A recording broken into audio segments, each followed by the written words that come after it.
Assalamualaikum warahmatullahi wabarakatuh.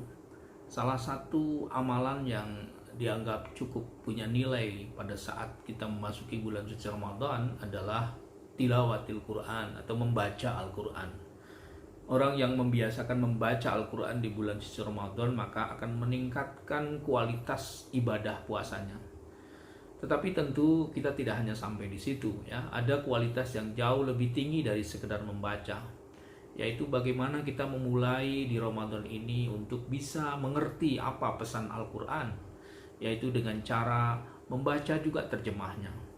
Mungkin bagi teman-teman sekalian yang background bahasa Arab, ilmu nahu dan sorof, ma'ani dan seterusnya, balaghahnya kurang begitu menguasai, inilah saatnya bagaimana kita meningkatkan kualitas kita berinteraksi dengan Al-Quran.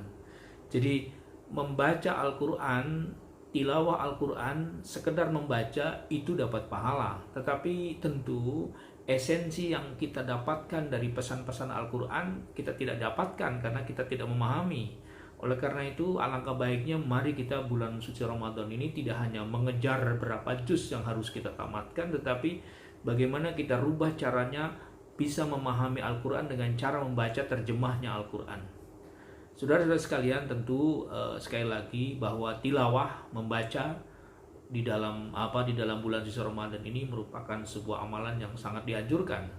Tapi sekali lagi mari kita sama-sama membangun satu paradigma baru bagaimana agar interaksi kita dengan Al-Quran jauh lebih baik.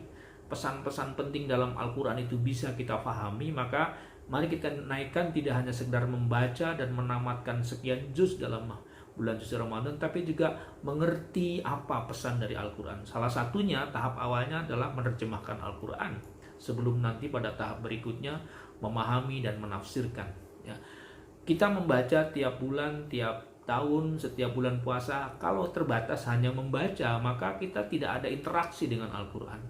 Oleh karena itu mari kita mengajak, kita memulai bagaimana bulan suci Ramadan ini kita memulai untuk bisa berinteraksi secara intens dengan Al-Quran. Salah satunya tidak hanya membaca ya dengan menamatkan sekian juz, tapi juga menerjemahkan dan mengerti apa pesan-pesan dalam Al-Quran, karena esensinya di situ. Banyak orang yang hafal, banyak orang yang membaca, itu bagus, tetapi mereka tidak paham apa isinya. Ini problemnya karena dia tidak ngerti terjemahnya. Oleh karena itu mari kita memulai bagaimana amaliyah tilawah ini ditambah menjadi tidak usah terburu-buru, kita pahami isinya, kita mengerti isinya dengan cara memulai menaikkan level bacaan kita dengan Al-Quran, yaitu dengan menerjemahkan.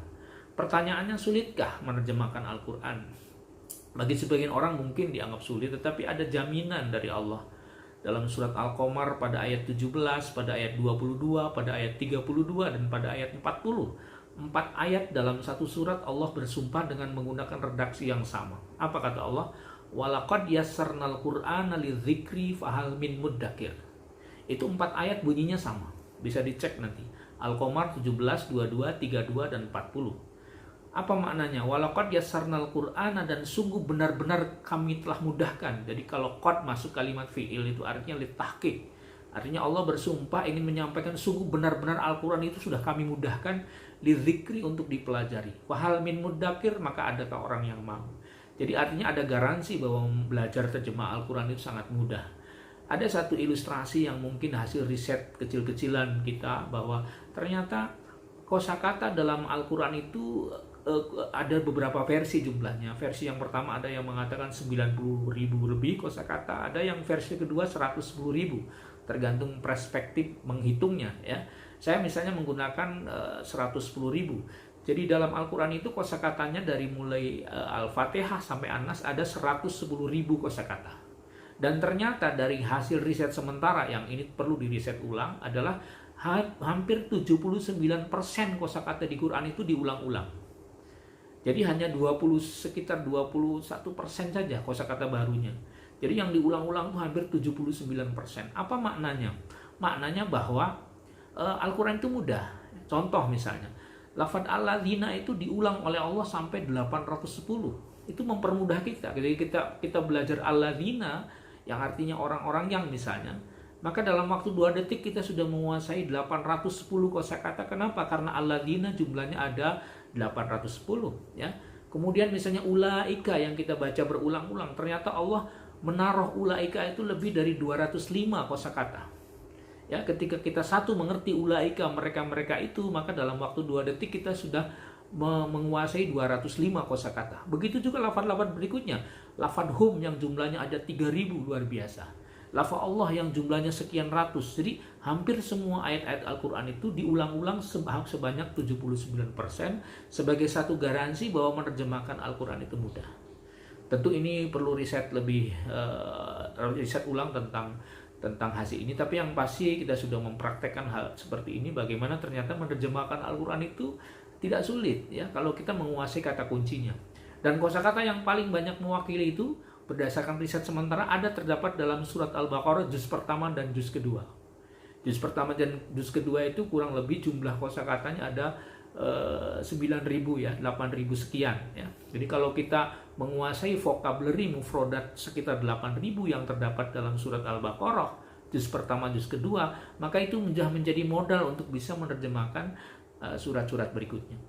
Saudara sekalian, kesimpulannya, mari kita tingkatkan pada bulan Ramadan ini, mumpung banyak waktu apalagi di rumah ya.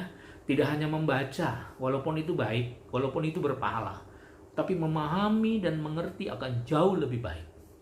Mudah-mudahan bermanfaat. Terima kasih. Assalamualaikum warahmatullahi wabarakatuh.